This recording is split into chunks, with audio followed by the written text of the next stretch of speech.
Bien, nous avons insisté dans les 2 dernières catéchèses sur le cœur de l'évangélisation. On a dit la substance ou l'élément essentiel du contenu de l'évangélisation. Nous sommes au chapitre 3 de cette exhortation apostolique Evangelii Nuntiandi. Et nous avons dit que c'était la proclamation de Jésus-Christ, mort et ressuscité, pour nous sauver. Nous avons insisté en effet avec le pape Paul VI dans ce numéro 27, où il nous dit que le centre du message est le salut en Jésus-Christ, qu'il ne s'agit donc pas simplement d'un salut immanent dont nous serions témoins, qui ne prendrait en compte que les réalités temporelles et les combats temporels légitimes des hommes sur la terre. Mais un salut qui déborde, dit-il, toutes ses limites pour s'accomplir dans une communion avec le seul absolu, celui de Dieu. Donc salut transcendant, salut eschatologique, qui certes a son commencement sur la terre, mais qui s'accomplit dans l'éternité. Ce qui permet au numéro 28 au pape Paul VI de nous dire que cette proclamation de l'Évangile est faite sous le signe de l'espérance, comme disait le pape Benoît XVI dans sa belle encyclique Spes Salvi, sauvé par l'espérance ou dans l'espérance, la grande espérance, qui est une vie éternelle qui dépasse largement les limites de notre vie terrestre dans lesquelles nous sommes parfois enfermés dans cette culture que Jean-Paul II caractérisait d'immanentiste, fermée à la transcendance, et qui fait d'ailleurs certainement pour beaucoup leur malheur sur la terre. Nous sommes donc appelés à la vie éternelle. Rappelez-vous le dialogue initial du baptême. Que demandez-vous à l'Église de Dieu? La foi. Et que vous procure la foi? La vie éternelle. Voilà l'espérance que l'annonce de l'Évangile, l'annonce du kérygme, de la mort et de la résurrection du Christ, qui a vaincu la mort précisément, nous apporte. C'est très important parce que cela répond à, j'allais dire, l'aspiration la plus profonde de l'homme. D'où je viens, où je vais.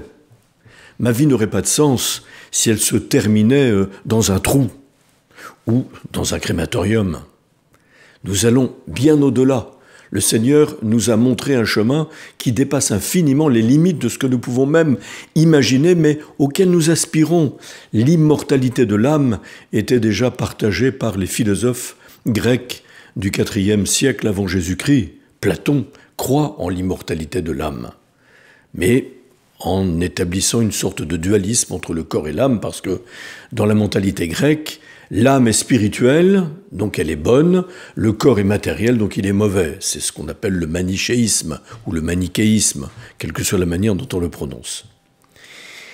Jésus nous a montré que l'homme qui est fait de corps et d'âme, comme dira le Concile dans la constitution pastorale Gaudium et Spes sur l'Église dans le monde de ce temps, l'homme est un de corps et d'âme. Per se una, comme on dit, qui est l'une des étymologies latines du mot personne, qui est une par soi, de corps et d'âme. Donc ça veut dire que l'espérance que nous avons, c'est pas seulement la vie éternelle pour notre âme, qui est immortelle, mais aussi pour notre corps, qui est mortel, précisément. Et qui peut nous donner cette certitude que nous sommes faits avec notre corps pour la vie éternelle, sinon Jésus lui-même, le seul qui est revenu de la mort. Lui seul dont nous proclamons précisément qu'il a vaincu la mort. Le 3e jour, il est ressuscité, il est apparu à ses apôtres, sans doute à des témoins privilégiés qu'il a choisis, pour porter cette nouvelle à travers le monde et qui a traversé l'épaisseur des temps, l'épaisseur des nuits, l'épaisseur des mondes, comme dirait Peggy dans son porche du mystère de la seconde vertu, n'est-ce pas, cette œuvre poétique magnifique qui est consacrée à l'espérance.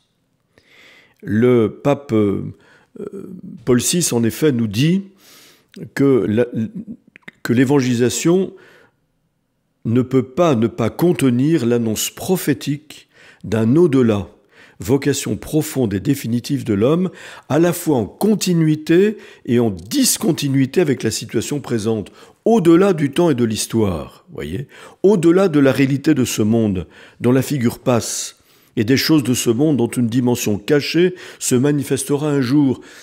C'est ça qu'il faut comprendre. Lorsque le Christ ressuscite dans le tombeau, dont personne ne peut être témoin, car au moment où Jésus ressuscite avec son corps, qui a été déposé inanimé dans le tombeau, dans la nuit pascale, donc, comme nous le célébrons chaque année, eh bien, il sort de l'espace et du temps. Il échappe aux catégories qui sont les nôtres, dans lesquelles nous sommes immergés, qui sont celles de l'espace et du temps.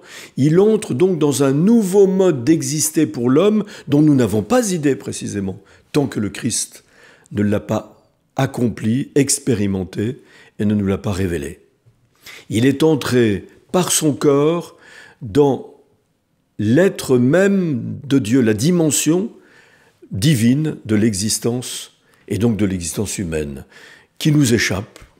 Et de fait, là, chaque fois que Jésus apparaîtra miraculeusement à ses disciples, à ses apôtres, pendant ces 40 jours qui vont séparer la résurrection de l'ascension, eh bien, il est là au milieu d'eux, sans procès, sans déplacement local. Il disparaît de devant leurs yeux. À la fois, il montre ses stigmates et ils ne le reconnaissent pas avec les yeux de la chair. Vous voyez, pour bien montrer que ce mode d'exister divin du corps ressuscité du Christ auquel nous sommes appelés nous échappe, mais c'est l'espérance dans laquelle la proclamation du kérygme place les hommes d'aujourd'hui, comme d'hier et de demain.